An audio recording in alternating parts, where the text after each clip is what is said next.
اعوذ باللہ من الشیطان الرجیم بسم اللہ الرحمن الرحیم حتی اذا اتوا على واد النمل قالت نملة یا ایہا النمل ادخلوا مساکنکم لا یحتمنکم سلیمان وجنوده وهم لا یشعرون۔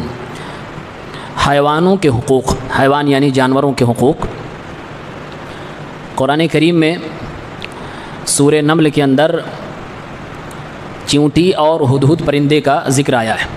یہ دونوں سلیمان علیہ السلام کے دور کے حیوان ہیں جن کا تذکرہ قرآن نے کیا ہے۔ اللہ تعالیٰ نے بیان کیا وَلَقَدْ آتَيْنَا دَاؤُودَ وَسُلَيْمَانَ عِلْمًا، ہم نے داؤد اور سلیمان علیہ السلام کو علم عطا فرمایا۔ یہ دونوں باپ بیٹے ہیں۔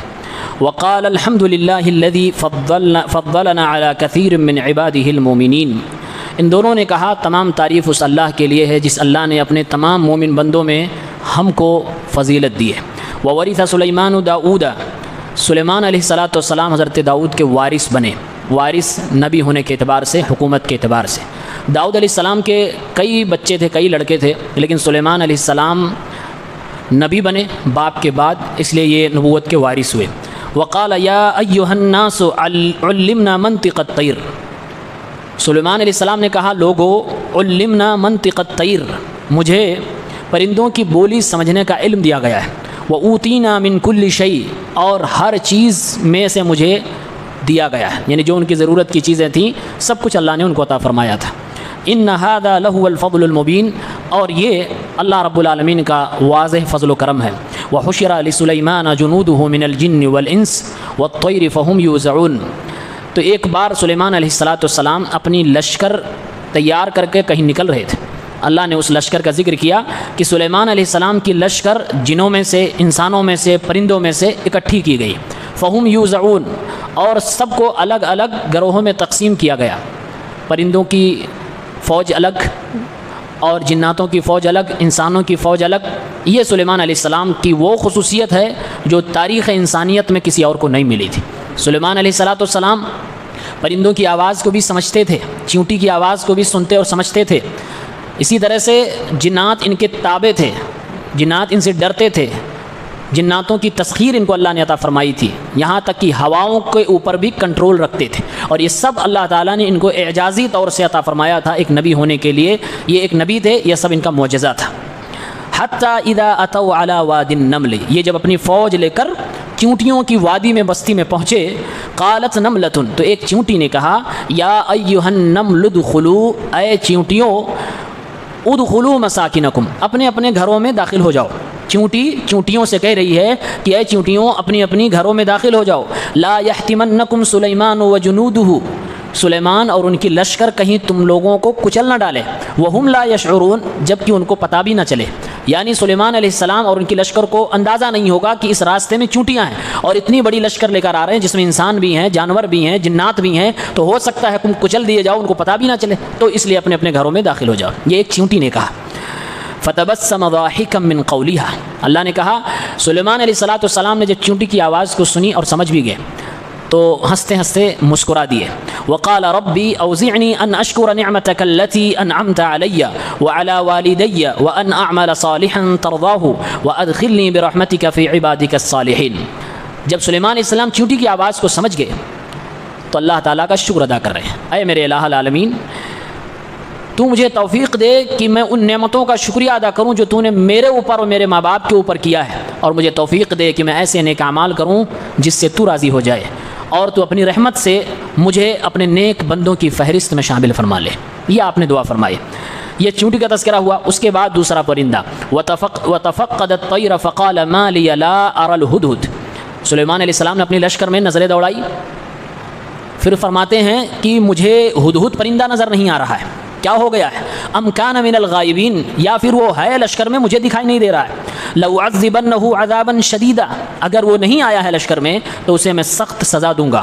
او لأذبحنہ، یا پھر میں اسے ذبح ہی کر ڈالوں گا۔ او لایأتینی بسلطان مبین، یا پھر اگر آ رہا ہے تو کوئی دلیل واضح لے کر آئے، یعنی کوئی عذر پیش کرے جس کی وجہ سے اسے بخشا جائے۔ فمکث غیر بعید فقال احطت بما لم تحط بہ، تھوڑی ہی دیر گزرے تھے کہ وہ ہدہد پرندہ سلیمان علیہ السلام کے پاس آ جاتا ہے اور کہتا ہے پرندہ کہ اے سلیمان علیہ السلام میرے پاس وہ خبر ہے، اس چیز کی مکمل جانکاری ہے جس کی جانکاری آپ کو نہیں ہے۔ وَجِئْتُكَ مِن سَبَإٍ بِنَبَإٍ یقین، اور میں سبا نامی شہر سے ایک یقینی خبر لے کر آپ کے پاس آیا ہوں۔ انی وجدت امرأۃ تملکہم، میں نے وہاں پر دیکھا اور پایا ہے ایک عورت کو جو اس شہر کی مالکن ہے، بادشاہ ہے۔ وَأُوتِيَتْ مِن كُلِّ شَيْءٍ، اسے اللہ تعالیٰ نے بہت ساری چیزوں سے نواز رکھا ہے۔ وَلَهَا عَرْشٌ عَظِيمٌ، اور اس کا تخت بھی بہت بڑا ہے۔ وَجَدتُّهَا وَقَوْمَهَا يَسْجُدُونَ لِلشَّمْسِ، میں نے اس عورت کو اور اس کی قوم کے لوگوں کو پایا، لوگ سورج کا سجدہ کر رہے ہیں، من دون اللہ، اللہ کو چھوڑ کر۔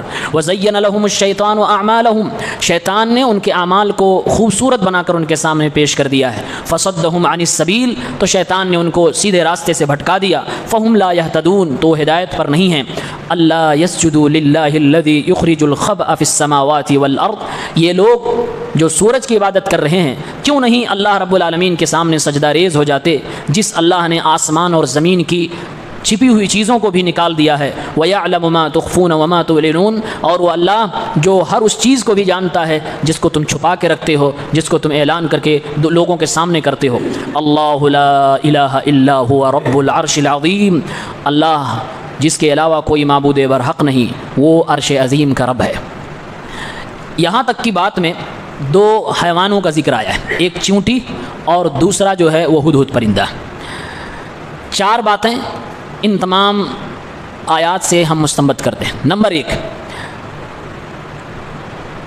کہ جانوروں اور حیوانوں میں بھی ایک قسم کا شعور ہوتا ہے، ایک سمجھ ہوتی ہے، گرچہ انسانوں کی سمجھ سے وہ بہت زیادہ کم ہوتی ہے۔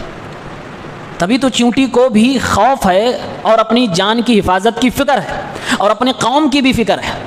تبھی چونٹی نے سلیمان علیہ السلام کی لشکر کو آتے ہوئے دیکھ کر کہا، چونٹیوں اپنی اپنی گھروں میں داخل ہو جاؤ، کہیں یہ تمہیں کچل نہ ڈال لیں۔ یہ شعور، یہ احساس کہ اپنی زندگی ہوتی ہے جس کی ہمیں حفاظت کرنی ہے، یہ حیوانوں میں بھی ہے، جانوروں میں بھی ہے۔ دوسری بات یہ معلوم ہوئی کہ سلیمان علیہ السلام اللہ کے وہ پیغمبر جن کو اللہ نے ایک ایسا پاور عطا فرمایا جو پوری دنیا انسانیت میں کسی کو بھی نہیں عطا فرمایا، کہ وہ پرندوں اور جانوروں کی بات کو سمجھ رہے ہیں، ہواؤں پہ ان کا کنٹرول ہے، جناتوں پہ ان کا کنٹرول ہے۔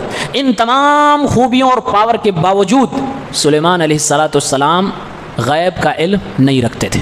تبھی ایک چونٹی کہہ رہی ہے وَهُمْ لَا يَشْعُرُونَ، میں یہ نہیں کہتی کہ سلیمان جان بوجھ کر تمہیں کچل ڈالیں گے، انجانے میں ان کو پتہ بھی نہیں چلے گا اور تم ان کے پیروں کے نیچے، ان کے لشکر کے پیروں کے نیچے آ جاؤ گے، کچل دیے جاؤ گے۔ چونٹی بیان کر رہی ہے کہ سلیمان علیہ السلام کو پتہ بھی نہیں چلے گا، تم کچل دیے جاؤ گے، یعنی کہ چونٹی یہ بتا رہی ہے کہ آپ کو علم غیب نہیں تھا۔ تیسری بات یہ معلوم ہوئی کہ چونٹی کا بھی عقیدہ ہے کہ نبی عالم الغیب نہیں ہوتا، اور ہدہد پرندے کا بھی یہی عقیدہ ہے۔ زمین میں چلنے والی ایک چھوٹی سی اللہ کی مخلوق چونٹی، جس کو لوگ حقیر سمجھتے ہیں، اور اگر کسی چھوٹی چیز کا مثال دینا ہو تو چونٹی کی مثال دیتے ہیں، کہتے ہیں چونٹی کی طرح تجھے مسل دیں گے۔ اس چونٹی کا عقیدہ اللہ نے قرآن میں بیان کیا کہ چونٹی بھی اس صحیح عقیدے کو مان رہی ہے کہ اللہ کا پیغمبر بھی عالم الغیب نہیں ہوتا، اور سیم یہی عقیدہ ہدہد پرندے کا بھی ہے۔ اسی لیے ہدہد پرندہ کیا کہتا ہے، احط بما لم تحط به، میں جو جانتا ہوں آپ کو نہیں معلوم ہے۔ پرندہ سلیمان علیہ السلام سے کہہ رہا ہے جو میں جانتا ہوں آپ کو نہیں معلوم ہے۔ اسی لیے سلیمان علیہ السلام کو جب اس نے اس شہر کے اور اس کی مالکن بادشاہ عورت کے بارے میں بتایا تو سلیمان علیہ السلام کا جواب تھا قال سننظر اصدقت ام كنت من الكاذبین، ٹھیک ہے تو نے جو خبر دی ہے ہم غور کریں گے، دیکھیں گے کہ تو سچا ہے یا جھوٹ بول رہا ہے۔ پرندے سے سلیمان علیہ السلام نے کہا اگر آپ عالم الغیب ہوتے تو ایسا نہ کہتے کہ ہم دیکھیں گے کہ تو سچا ہے کہ جھوٹا ہے، آپ کو معلوم ہوتا۔ یعنی کہ اللہ نے دو حیوانوں جانوروں کے ذریعے سے یہ پیغام دیا کہ جانوروں کا بھی عقیدہ ہے کہ نبی عالم الغیب نہیں ہوتا، اور یہ انسان کیسے بھٹکے ہوئے ہیں، نبیوں کو عالم الغیب مانتے ہیں، اللہ تعالیٰ کی صفت جو لازم ہے وہ اللہ کے علاوہ دوسروں کو دیتے ہیں۔ چوتھی بات یہ معلوم ہوئی کہ سلیمان علیہ السلام کو اللہ نے جو یہ سب کچھ دیا تھا یہ ان کا معجزہ تھا۔ اللہ جسے چاہے جتنا چاہے جب چاہے دے سکتا ہے، اور جب ایک انسان کو یہ چیزیں اللہ نے عطا فرما دی تو اندازہ کیا جا سکتا ہے کہ اللہ رب العالمین کے خزانے میں کتنی چیزیں ہیں، اور اللہ رب العالمین کے خزانہ کبھی خالی نہیں ہو سکتا۔ اللہ رب العالمین کی طاقت اور پاور کا اندازہ بھی نہیں لگا سکتے۔ قرآن میں اللہ نے کئی جگہوں پہ کہا ان اللہ علی کل شیء قدیر، اللہ تعالیٰ ہر چیز پر قادر ہے، اللہ جو چاہے کر سکتا ہے۔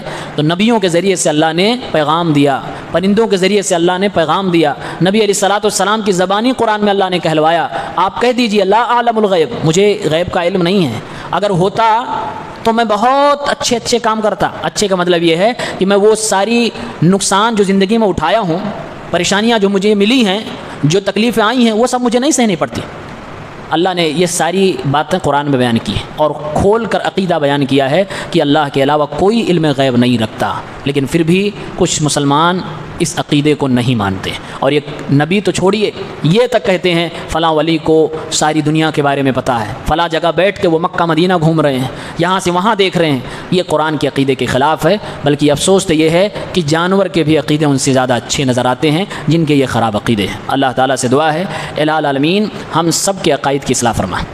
انہی جانوروں کی وجہ سے مسند احمد کی ایک روایت میں آتا ہے اللہ کے نبی نے 4 طرح کے جانوروں کو مارنے سے منع فرمایا. 2 تو یہ چونٹی اور ہدہد پرندہ، تیسرا لٹورا ایک جانور ہوتا ہے، اس کو بھی مارنے سے آپ صلی اللہ علیہ وسلم نے منع کیا، اور چوتھی شہد کی مکھی، اس کو بھی مارنے سے ہمارے نبی صلی اللہ علیہ وسلم نے منع کیا ہے. اس قرآن کی آیت میں ہدہد پرندے نے توحید اور شرک کے اوپر ایک زبردست تقریر کی ہے اور سلیمان علیہ السلام کے سامنے کی ہے. پرندہ بھی شرک اور توحید کے اوپر تقریر کر سکتا ہے، لیکن آج کے مسلمانوں کو شرک اور توحید کی تقریر نہیں سننی ہے. توحید کے اوپر بیان نہیں سننا اچھا لگتا، شرک کے رد میں بیان نہیں اچھا لگتا. پرندوں سے بھی ہمیں سیکھنا چاہیے.